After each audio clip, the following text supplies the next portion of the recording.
Okay, Assalamualaikum warahmatullahi wabarakatuh. Jadi bersama kami lagi dalam forum Perdana Hal Ehwal Islam. Okay, hari ini saya telah membawakan dua orang panel kita yang datang dari jauh untuk membincangkan isu-isu yang akan saya kemukakan pada hari ini. Okay, sebelum itu kenalin dulu. Okay, di sebelah kiri saya menjemput panel yang bernama Muhammad Mifzal bin Tajul Rizal yang berasal daripada Meru, Kelang. Bekas pelajar daripada Sekolah Agama Menengah Bestari, Kelang. Okey, itu saja perkenalan berkaitan Ustaz Mifzal. Seterusnya saya memperkenalkan Ustaz Farizul Syahmi, berasal daripada Seremban, Nogori Sembilan. Okey, pernah bersekolah di SMK? SMA Haji Muhammad Yatim. SMA Haji Muhammad Yatim.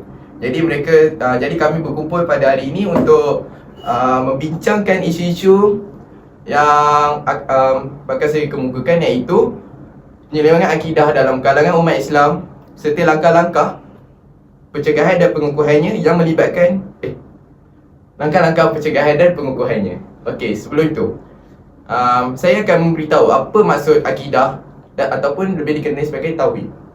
Akidah dari segi bahasa bererti simpulan iman ataupun pegangan yang kuat atau satu keyakinan yang menjadi pegangan yang kuat. Selain itu, akidah dari sudut istilah ialah kepercayaan yang pasti dan keputusan yang muktamad tidak bercampur dengan syak atau keraguan pada seseorang yang berakidah, sama ada akidah yang betul atau sebaliknya. Manakala akidah Islam bagi kita umat Islam ialah kepercayaan dan keyakinan terhadap Allah SWT sebagai Rabb dan Ilahi, serta beriman dengan nama-namanya dan segala sifat-sifatnya. Kita juga perlu beriman kepada adanya malaikat, kitab-kitab, para rasul, hari akhirat, dan beriman dengan takdir Allah, sama ada baik atau buruk, termasuk juga segala apa yang datang dari Allah SWT. Seterusnya, kita sebagai hamba Allah, kita perlu patuh dan taat pada segala ajaran dan petunjuknya. Oleh itu, akidah Islam ialah keimanan dan keyakinan terhadap Allah dan Rasulnya serta apa yang dibawa oleh Rasul dan dilaksanakan dalam kehidupan. Okey, jadi apa yang saya dapat daripada erti akidah ini, maksud kita kena percaya bahawa Allah ialah Tuhan kita dan tiada Tuhan yang selain Allah. Dan kita juga perlu pegang pada rukun iman yang kita telah percaya selama ini, iaitu beriman kepada Allah, beriman kepada Nabi Muhammad, beriman kepada Rasul-Rasul, beriman kepada malaikat, beriman kepada kitab-kitab dan juga beriman pada hari kiamat. Okey, jadi saya tertinggal. Beriman kepada qada dan qadar.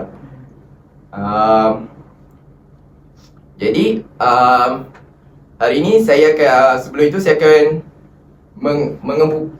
mengemukakan soalan kepada panel kita yang pertama, iaitu panel Muhammad Mifzal bin Tajul Rizal.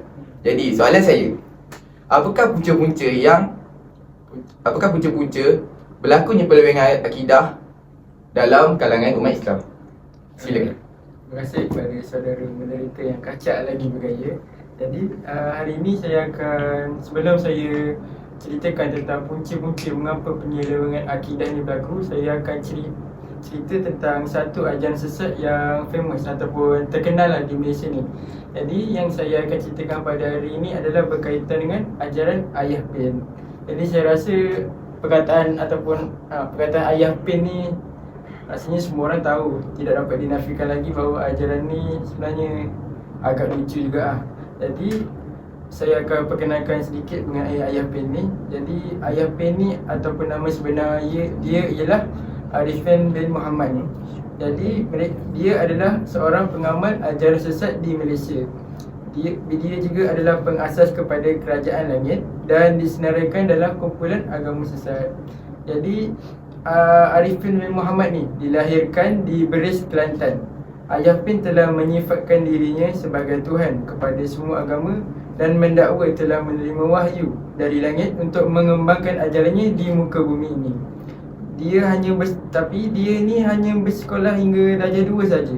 Namun beliau dianggap oleh kebanyakan pengikutnya sebagai Tuhan dan segala yang dilakukannya berasaskan wahyu yang diterimanya dari langit.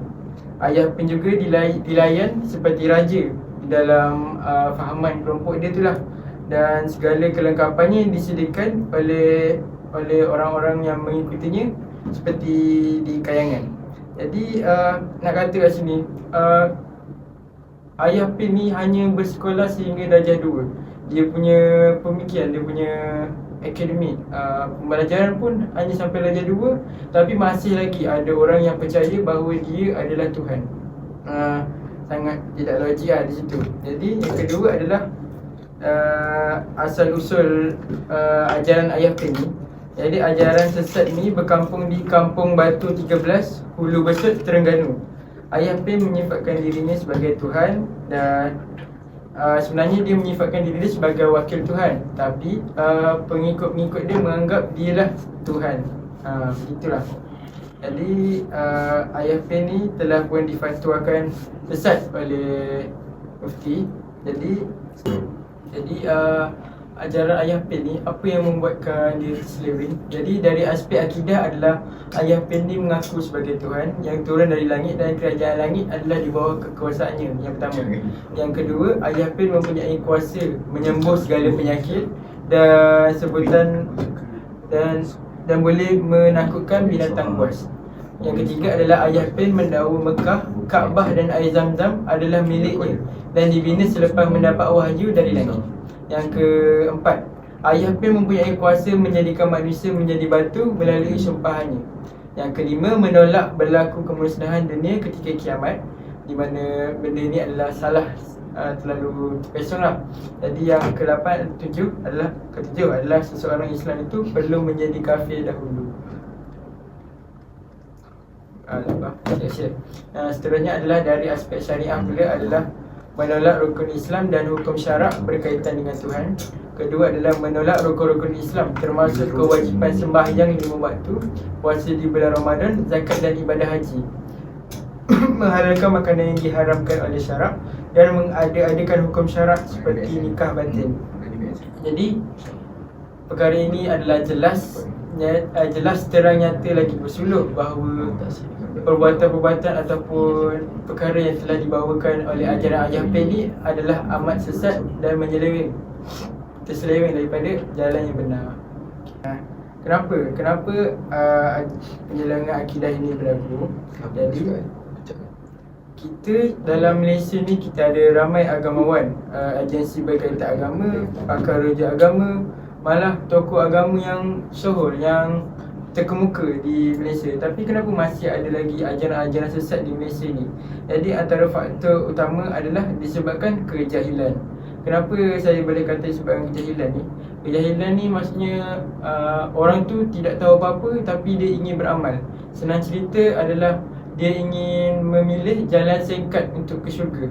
Contohnya dia hanya nak, dia nak masuk syurga tapi dia malas nak solat. Jadi mungkin ada ni selain daripada ajaran Ayah Pen lah, mungkin ada suatu ajaran yang membawa hanya perlu solat sekali je sehari.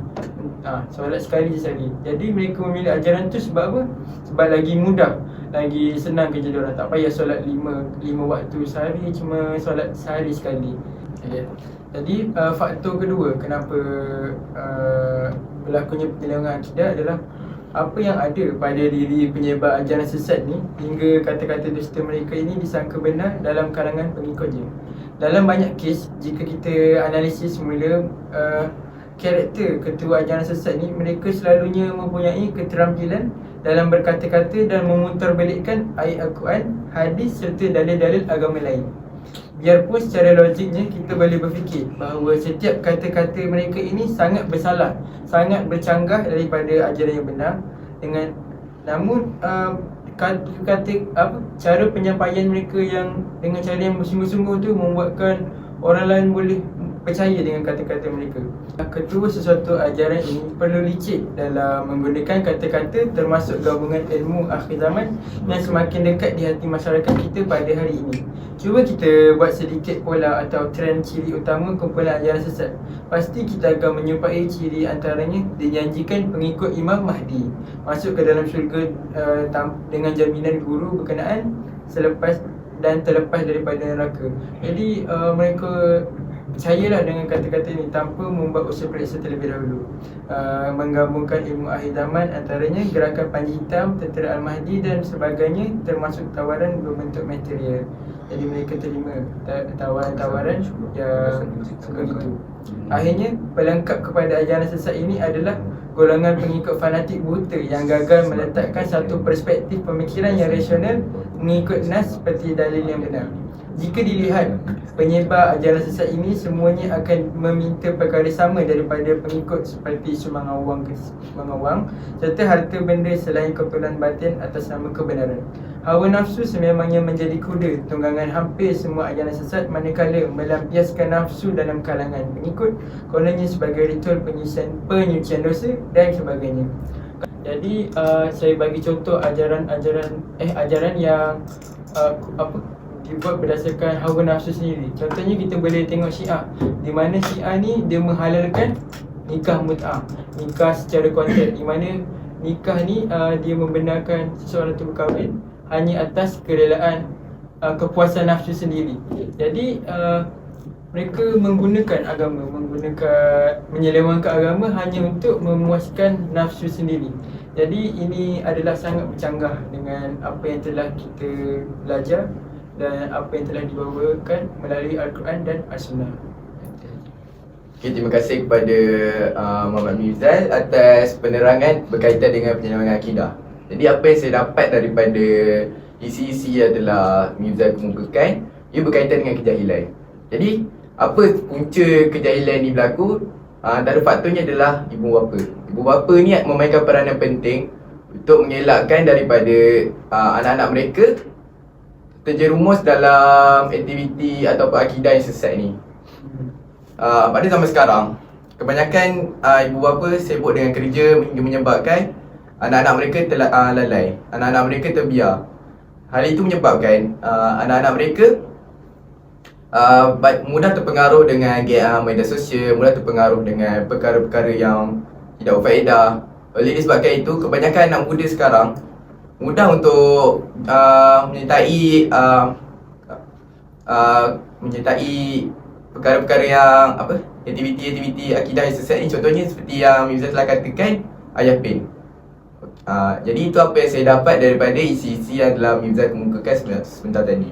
Jadi seterusnya, soalan saya kepada Abang Farizul kita yang handsome ni. Jadi apa isu-isu selain yang isu-isu penyelenggaraan akidah yang telah Mifzal kemukakan, dan apa langkah-langkah untuk kita cegah isu-isu tu? Okey, baiklah. Terima kasih kepada saudara moderator.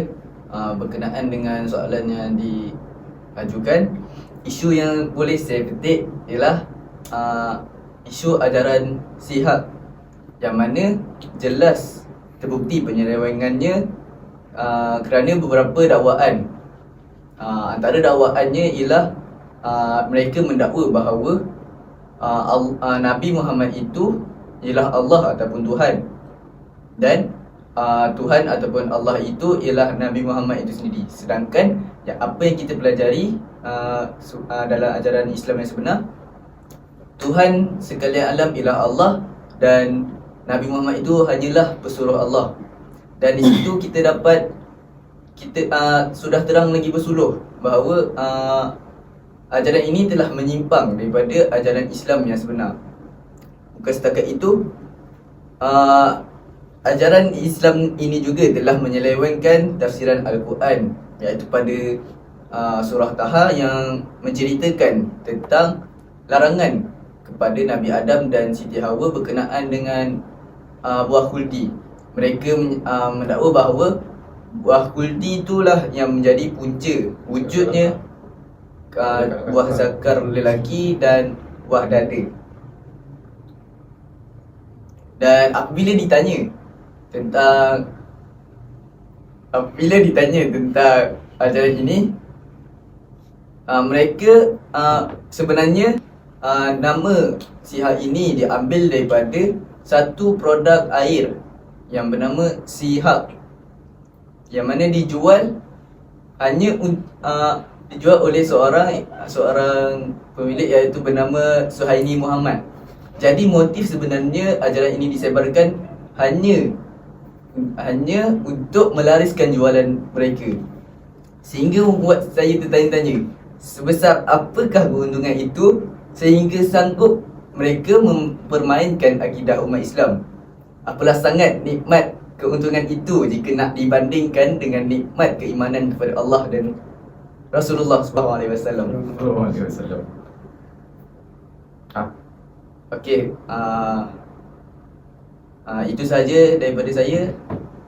Sekian.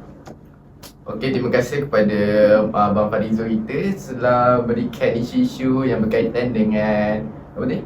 Dengan sihat.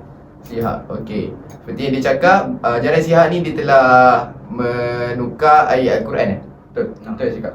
Menyeleweng ayat. Menyeleweng ayat Al-Quran. Sedangkan ayat Al-Quran itu tidak boleh ditukar-tukar ataupun diubah-ubah. Jadi disebabkan penyelewengan ayat Quran itu menyebabkan ada setengah orang yang jahil seperti Mirza telah katakan tadi, dia akan percaya. So mungkin dia tak belajar tentang Al-Quran, mungkin dia tak mendalami isi-isi dalam Al-Quran itu. Jadi dia akan percaya sepenuhnya apa yang ajaran sihat tu telah kemukakan, telah bagi tahu tentang buah kurdi tu. Jadi oleh itu kita sebagai umat Islam, kita kena kuatkan pegangan kita supaya dan mendalami lebih dalam lagi tentang isi Al-Quran ini, supaya kita tidak mempercayai ajaran-ajaran sihat seperti yang Abang Farizul kita telah beritahu sebentar tadi. Jadi sebelum saya tutup, saya ingin memberi satu lagi soalan kepada Abang Mirza kita. Apa langkah-langkah untuk kita mencegah daripada berlakunya penyelewengan akidah ini? Okay, silakan. Terima kasih. Jadi banyak sebenarnya langkah-langkah yang kita boleh buat untuk menangani ajaran menyeleweng dan sesat ni. Jadi sebenarnya bukanlah kita hanya letakkan, contoh kita hanya letakkan tugasan untuk menangani ajaran sesat ni kepada kerajaan saja. Kerajaan kena kesukaan fatwa. Tak, sepatutnya dia adalah common sense ataupun orang kata tanggungjawab bersama. Masyarakat perlu ambil tahu, perlu mendalami tentang ilmu-ilmu agama supaya tidak mudah untuk terpesong dan tidak mudah untuk terikut dengan agama ataupun ajaran yang diseleweng ini. Jadi dan kemudian pihak kerajaan perlu ambil cakna, ambil penting tentang di mana kawasan-kawasan biasanya mula pembawaan ajaran-ajaran sesat ni. Jadi untuk persediaan menangani ajaran sesat yang pertama adalah iman. Iman ni adalah asas kualiti sesuatu insan tersebut. Iman mempunyai kaitan yang padu dengan kualiti insan. Ia adalah asas atau permulaan bagi setiap perilaku dan tindakan manusia yang akan menghasilkan kesempurnaan seseorang yang benar-benar bersyahadah dengan keimanannya. Oleh kerana itulah Al-Quran tidak memisahkan antara iman dan amal seseorang itu. Firman Allah SWT yang bermaksud, sesungguhnya orang-orang yang sebenar-benarnya beriman hanyalah orang-orang yang percaya kepada Rasul dan Allah dan Rasul. Kemudian mereka terus percaya dengan tidak ragu-ragu lagi, serta mereka berjuang dengan harta benda dan jiwa mereka pada jalan Allah. Mereka itulah orang-orang yang benar. Melalui konsep iman, tunggak kekuatan seseorang Muslim akan menjadi teguh, berupaya melaksanakan perintah Allah, meninggalkan segala larangan dengan cekal hati, mampu menghindari belenggu kejahilan dan penyelewengan. Melalui iman juga, manusia akan terselamat daripada sebarang ancaman, sama ada yang datang dari luar maupun runtutan hawa nafsu yang ada dalam diri sendiri. Mereka tidak akan tunduk kepada ancaman-ancaman tersebut kerana telah dibentengi oleh iman-iman yang teguh. Ia akan melahirkan sifat takwa dan dapat membantu seseorang itu menjalani kehidupan dengan mengikut jalan yang lurus, Siratul Mustaqim, dapat mengawal daripada segala macam kelemahan, kemungkaran dan penyelewengan, serta dapat mengeluarkan dirinya daripada segala perkara yang menyusahkan. Jadi dengan iman, seseorang itu akan dapat mengenal dan membezakan antara yang hak dan yang batil, dan tidak mudah terpengaruh serta terikut dengan dakwah penyelewengan yang disampaikan kepada mereka. Jadi kesimpulannya, kita haruslah memperbetulkan diri kita sendiri, membetulkan iman kita sendiri supaya kuat dan teguh agar tidak mudah terpercaya dengan ajaran-ajaran yang sesat ini. Okey, itu saja daripada terima kasih kepada Abang Mirza kita. Jadi Farizul ada apa-apa nak tambah? Langkah-langkah. Jadi Farizul ada nak tambah langkah-langkah penyelewengan akidah. Jadi langkah-langkah untuk mengelakkan penyelewengan akidah. Jadi saya persilakan Farizul. Okey, baiklah. sebelum kita terus pergi kepada langkah-langkah mengatasi, mari kita kaji dulu apa faktor-faktor yang membuatkan ramai manusia yang terpengaruh dengan ajaran sesat sebegini. Okey. Yang pertama, mereka terpengaruh kerana mereka cetek ilmu tentang agama ini dan mereka kurang mendalami ilmu akidah secara mendalam dan lebih teliti. Jadi apabila mereka mendengar sahaja dakwaan seperti ini, jadi mereka terus mengikut tanpa ada apa-apa kajian, kerana mereka cetek ilmu dan mereka berfikir bahawa dakwah ini logik ataupun sebagainya. Okey. Sebenarnya agama ini bukan dibina dengan berdasarkan akal dan logiknya, kerana Sayyidina Ali pernah berkata, kalaulah agama ini berdasarkan akal semata-mata, maka di bawah kuf itu lebih utama disapu daripada di atasnya. Okey, secara kesimpulannya, secara konklusinya, kita perlu mengikut Al-Quran dan Sunnah sebagaimana dalam hadis Rasulullah sallallahu alaihi wasallam, taraktu fikum amaraini ma in tamassaktum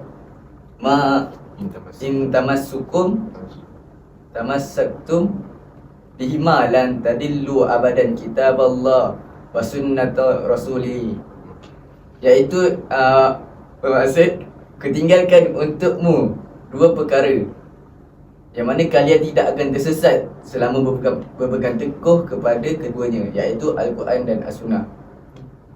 Jadi langkah-langkahnya ialah kita perlu menuntut ilmu, bukannya sebab kita ni pelajar, bahkan tanggungjawab setiap umat Islam untuk menuntut ilmu ni. Jadi itu saja saya.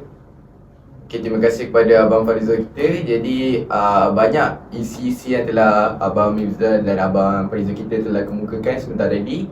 Jadi sebagai penutup, saya ingin memberitahu kepada semua umat Islam yang mendengar forum kita pada hari ini, supaya kita kena kuatkan akidah kita. Kita kena kuatkan pegangan kita. Sebab apa? Sebab kita tak nak kita punya akidah ni terpesong dan mempercayai ajaran-ajaran yang telah timbul, yang banyak timbul pada zaman sekarang. Sebenarnya kita hanya perlu percaya pada ajaran Nabi Muhammad SAW sahaja. Itu saja ajaran yang kita boleh berpegang untuk memastikan akidah kita tetap kuat. Oleh itu, saya berpesan pada semua, kita hendaklah kita semua perlu mendalami ilmu-ilmu akidah yang ada, sebab sekarang kita hidup di zaman internet. Jadi banyak sumber yang kita boleh cari, banyak sumber yang kita boleh kaji untuk pastikan apa yang kita baca tu betul, apa ajaran yang kita tengok tu betul. Sebab bukan semua, sebab sekarang ni zaman yang banyak timbul ajaran-ajaran sesat yang boleh yang menyebabkan penyelewengan akidah umat Islam kita pada zaman ini. Jadi sebelum saya tutup, saya ingin mengajar satu doa yang kebanyakannya doa semua orang akan baca dalam doa mereka. Doa itu ialah sebentar. Okey, doanya Bismillahirrahmanirrahim. Allahumma sabbit qalbi ala dinik wa ala ta'atik. Jadi doa ini bermaksud, wahai Tuhanku, tetapkanlah hatiku di atas agamamu dan ketaatan kepadamu. Jadi kita amalkan doa ni supaya kita punya iman dan kita punya akidah ni tetap berpegang teguh kepada Allah Subhanahu Wa Taala saja dan tidak terpesong pada ajaran-ajaran lain yang boleh menyebabkan kita sesat dan jatuh kafir. Okey, itu saja forum kita pada hari ini. Kita tutup majlis kita dengan tasbih kafarah dan suratul As. Assalamualaikum warahmatullahi wabarakatuh.